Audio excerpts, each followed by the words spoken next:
ਕਹਿੰਦੇ ਆ ਫਿਰ ਕਹਿੰਦੇ ਵੀ ਪਾਕਿਸਤਾਨ ਜ਼ਰਾਤ ਚ ਬਹੁਤ ਕਮਜ਼ੋਰ ਆ ਵੀ ਇਹ ਕੀ ਮਿਹਨਤ ਕੀਤੀ ਆ ਤੇ ਕੀ ਹੋਣ ਡਿਆ ਵਾ ਬਾਬਾ ਜੀ ਉੱਤੋਂ ਠੰਡ ਆ ਲਾਣਾ ਪੈਂਦੀ ਹਰ ਸ਼ੇ ਮਿਹਨਤ ਕਰਨੀ ਪੈਂਦੀ ਹੈ ਠੰਡ ਦੇ ਵਿੱਚ ਕਮਾਲ ਵੱਢਣਾ ਪੈਂਦਾ ਵਾ ਆਓ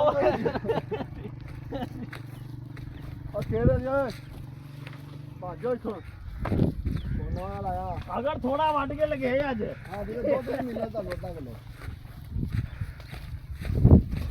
ਭਾਈ ਹੁੰਦੀ ਆ ਉੱਤੇ ਰਹਿ ਐ ਜੀ ਉਹ ਕਮਾਦ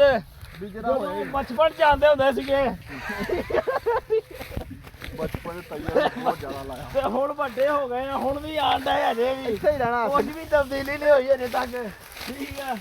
ਗੰਨੇ ਸਖਤ ਲਾਉਣ ਲੱਗ ਪਿਆ ਬੰਨੇ ਦਾ ਨਾਮ ਹੀ ਲਿਆ ਨਾ ਜਿਹਦਾ ਹੈ ਲੈ ਗੰਨਾ ਲੱਭ ਕੇ ਲੜਕੇ ਨਾਲ ਲੱਭ ਕੇ ਲਿਆ ਇਹ ਮੈਂ ਮਿੱਠੂ ਨੂੰ ਸੈਂਡ ਕਰ ਦੇਣੀ ਇਹ ਅਲੀ ਟਾਕੇ ਦਾ ਜੀ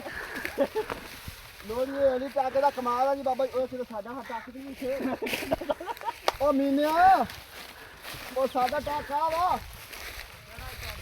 ਸਾਡਾ ਅਸਗਾਲਾ ਤੇਰਾ ਦਿਮਾਗ ਖਰਾਬ ਹੈ ਕੌਣ ਹੈ ਤੂੰ ਕਿੱਥੋਂ ਆਇਆ ਅੱਬੂ ਆਪਣੇ ਨਾ ਸ਼ਨਾਖਤੀ ਕਾਰਡ ਦੀ ਦੂਜੀ ਲਾਈਨ ਤੇ ਵੇਖੀ ਮੇਰਾ ਨਾਮ ਲਿਖਿਆ ਹੋਣਾ ਨਾਰੇ ਆ ਗੰਨਾ ਤੋੜਨ ਵਾਲਾ ਐਡਾ ਮੂੰਹ ਆ ਐਡਾ ਮੂੰਹ ਸ਼ਨਾਖਤੀ ਕਾਰਡ ਬਣਾ ਲਿਆ ਨਾਲ ਦਾ ਦਫ਼ਤਰ ਹੈ ਉਹ ਜਗ੍ਹਾ ਹੀ ਨਹੀਂ ਬਚੀ ਉੱਥੇ ਗਲੀ ਤਸਵੀਰ ਖਿੱਚ ਕੇ ਲਾ ਤੇ ਲਿਖਣ ਨੂੰ ਕੋਈ ਜਗ੍ਹਾ ਹੀ ਨਹੀਂ ਬਚੀ ਉਹ ਚਾਹੀਦਾ ਗੰਨੇ ਲੱਭਣ ਦੇ ਗਾਰੇ